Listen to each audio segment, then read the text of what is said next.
আর আন্তরিক শুভেচ্ছা অভিনন্দন জানিয়ে আমি একটা ছোট্ট আবৃত্তি পাঠের চেষ্টা করছি।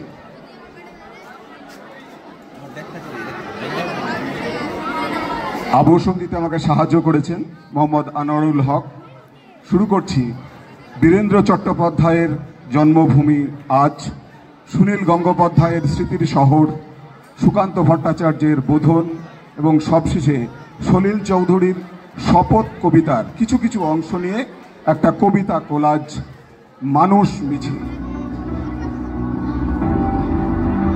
একবার মাটির দিকে তাকাও, একবার মানুষের দিকে। এখনো রাত শেষ হয়নি, অন্ধকার এখনো তোমার বুকের ওপর কঠিন পাথরের মতো। তুমি নিঃশ্বাস দিতে পারছো না। মাথার উপর একটা ভয়ঙ্কর কালো আকাশ এখনো বাঘের মতো থাবা উঠিয়ে বসে আছে। তুমি যেভাবেই পারো এই পাথরটাকে সরিয়ে দাও, আর আকাশের ভয়ঙ্করকে শান্ত গলায় এই কথাটা জানিয়ে দাও, তুমি ভয় পাও। মাটি তো আগুনের মতো হবেই যদি তুমি ফসল ফলাতে না পারো, যদি তুমি বৃষ্টি আনার মন্ত্র ভুলে যাও। তোমার স্বদেশ তাহলে মরুভূমি। যে মানুষ গান গাইতে জানে না, যখন প্রলয় আসে সে বোবা ও অন্ধ হয়ে যায়। তুমি মাটির দিকে তাকাও, সে প্রতীক্ষা করছে। তুমি মানুষের হাত ধরো, সে কিছু বলতে চায়। একদিন কেউ এসে বলবে, তোমার বসবার ঘরে একটা চৌকি পাতার জায়গা আছে, আমি ওইখানে আমার খাটিয়া এনে শোবো। আমার গাছতলার ভাল লাগে না। একদিন কেউ এসে বলবে, তোমার ভাতের থালা থেকে আমি 3 থাবা ভাত তুলে নেব, কারণ আমার কোনো থালাই নেই। আমার অনাহার একঘেয়েমির মতো ধিক ধিক করে জ্বলছে, আর আমার ভাল লাগে না। গাড়ি বারান্দার তলা থেকে ধুলো মাখা 3টে বাচ্চা ছুটে এসে বলবে, ওগো আমার বাসি রুটি চাই না, 5 নয়া চাই না, আমাদের ছাই রঙের হাফ প্যান্ট আর সাদা শার্ট পরিয়ে চুল আছড়ে দাও। আমাদের গলা টিপে দিয়ে বলো সাবধানে, আমরাও স্কুলে যাব। একদিন কয়লা খনির অন্ধকার থেকে উঠে আসবে একজন কালো রঙের মানুষ। সে অবাক হয়ে বলবে, কি আমার জন্য শোকসভা নেই কেন? ডিনামাইট দিয়ে আমি গিয়েছিলাম গভীর থেকে আরো গভীরে, আমি ফিরিনি, কিন্তু তোমাদের জন্য আগুন এসেছে। আমার নামে তোমরা কেন রাস্তার নাম রাখোনি? এসব রাস্তা কাদের নামে? তাদের তো চিনি না। একদিন ধান খেতে সাদা জল মেখে দাঁড়ানো একজন মানুষ নিজের চেয়ে আরো অনেক লম্বা হয়ে উঠে গলা তুলে বলবে, তোমরা যারা কোনোদিন কাদা জল মাখনি, মাটিতে শোনোনি কোনো আওয়াজ, জানো না ঘাম রক্ত উৎকণ্ঠার সবুজ সোনালি, সেই তোমরাই শস্য নিয়ে রাহাজানি করো, আর আমার সন্তানরা থাকে উপবাসী। তোমাদের লজ্জা করে না? আমি আসছি। আজ আর বিমূঢ় আস্ফালন নয়, দিগন্তে প্রত্যাশান্ন সর্বনাশের ঝড়। আজকের নৈশব্দ হোক যুদ্ধারম্ভের স্বীকৃতি। দোহাতে বাজাও প্রতিরোধের উন্মত্ত দামামা। প্রার্থনা করো, হে জীবন, হে যুগ সন্ধিকালের চেতনা, আজকে শক্তি দাও, যুগ যুগ বঞ্চিত দুর্দমনীয় শক্তি। প্রাণে আর মনে দাও শীতের শেষের তুষার গলানো উত্তাপ। টুকরো টুকরো করে ছিল তোমার অন্যায় আর ভীরুতার কলঙ্কিত কাহিনী।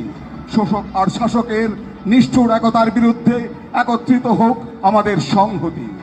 তা যদি না হয়, মাথার উপরে ভয়ঙ্কর বিপদ নেমে আসুক, ঝড়ে বন্যায় ভাঙুক ঘর। তা যদি না হয়, বুঝবো তুমি মানুষ নও, গোপনে গোপনে দেশদ্রোহীর পতাকা বাও। ভারতবর্ষ মাটি দেয়নিকো জল, দেয়নিকো মুখেতে অন্ন, বাহুতে বল। পূর্বপুরুষ অনুপস্থিত রক্তে তাই ভারতবর্ষের আজকে তোমার নেই কোঠায়। তাই রামনগর পাটপাথার বন্দরে তৈরি হও কার ঘরে জলেনি দ্বীপ চির আধার। তৈরি হও কার বাছার জোটেনি দুধ শুকনো মুখ। তৈরি হও ঘরে ঘরে ডাক পাঠায়। তৈরি হও জোট বাঁধো মাঠে কিষান কুলি মজুর নওজওয়ান জোট বাঁধো। এই মিছিল সব হারার সব পাওয়ার। এই মিছিল প্রতিভা আর যশোদামার রক্তবীজ। এই মিছিল স্বামীহারা অনাথিনীর চোখের জল। এই মিছিল শিশুহারা মাতা পিতার অভিশাপের। এই মিছিল সব হারার সব পাওয়ার। এই মিছিল হও শামিল, হও শামিল, হও শামিল। We shall overcome. We shall overcome. We shall overcome someday. Oh, deep in my heart, I do believe we shall overcome someday. আমরা করব জয়, আমরা করব জয়, আমরা করব জয় নিশ্চয়। ও বুকের গভীরে আছে প্রত্যয়, আমরা করব জয় নিশ্চয়, আমরা করব জয় নিশ্চয়, আমরা করব জয় নিশ্চয়। ধন্যবাদ। করার পর আমি বুঝতে পারি না যে আমি রিটায়ার্ড হয়েছি। তার আগে বলে নিই, আজকে অনুষ্ঠানের সভাপতি কেউ আছেন কিনা জানি না, যারা প্রধান শিক্ষক মহাশয়কে সম্বোধন করে বলছি। প্রধান শিক্ষক মহাশয়, স্কুলের শিক্ষক শিক্ষিকা, পার্শ্ব শিক্ষক এবং স্কুলের সঙ্গে আরও যারা জড়িত রয়েছেন সকলকে সম্বোধন করে বলি।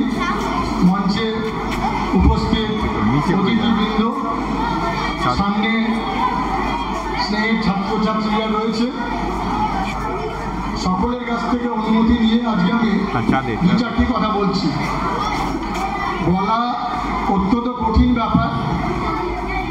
1.5 বছর হয়ে গেল প্রায়, তো তবু বলি, যারা প্রবাদ বাক্য রয়েছে, বেটার লেট দ্যান নেভার, না হচ্ছে দেরিতে হওয়া ভালো। কারণ আমাদের এই ফেয়ারওয়েলটা করার জন্য স্কুল থেকে বলা হয়েছিল 7 তারিখে।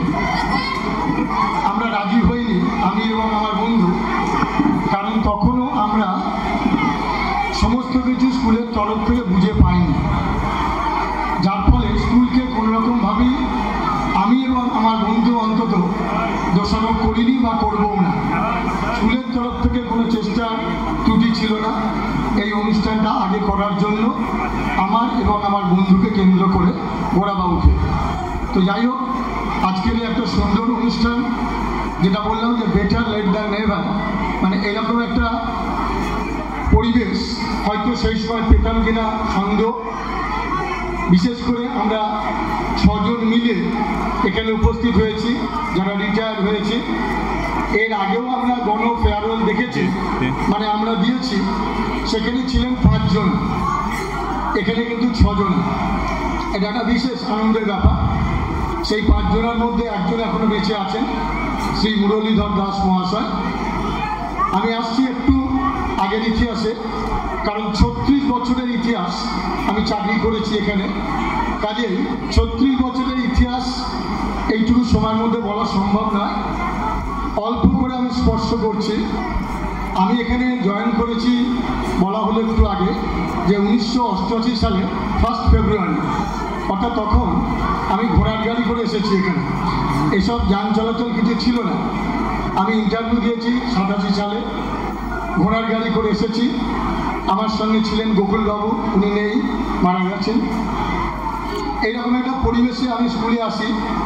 আজকে যে জায়গাটা বাঁদিকে ঘরটা রয়েছে, ওখানে একটা টিনের ঘর ছিল। ওই ঘরে প্রাইমারি স্কুলটা হতো, যেটা এখন মাঠে হচ্ছে স্কুলটা। পিছনে যে ঘরগুলো তোমরা দেখছো, সেখানে ছিল টিনের ঘর। টিনের ঘর অর্থাৎ তিলে তিলে স্কুলটা কিন্তু গড়ে উঠেছে। আমি প্রধান শিক্ষক হিসাবে এসে প্রথমে পাইনি, চাকরি করতে শুরু করি শ্রী ধর্মনারায়ণ আগরওয়াল তার তত্ত্বাবধানে। এরপরে প্রধান শিক্ষক হয়ে আসেন শ্রী স্বপন কুমার বন্দ্যোপাধ্যায় মহাশয়, তিনি মারা গেছেন, খুব দুঃখজনক ব্যাপার। তিনি আসার পর স্কুলের কিন্তু হাল তিনি ধরেন, এবং কেউ যদি বলেন যে স্কুল তার আমলে হয়নি, এর আমলে হয়েছে, উনি ভালো করেছেন, ইনি ভালো করেননি, একেবারেই মেনে নেওয়া ঠিক না। যিনি যখন এসেছেন ঠিক তিনি তার মতো করে স্কুলের যে অভাবগুলো, সেই অভাবগুলো কিন্তু পূরণ করার চেষ্টা করেছেন। তার যতটুকু ক্ষমতা, তার যে অবস্থা, সেই অনুযায়ী তিনি কিন্তু পড়ে গেছেন। মাস্টার সাহেব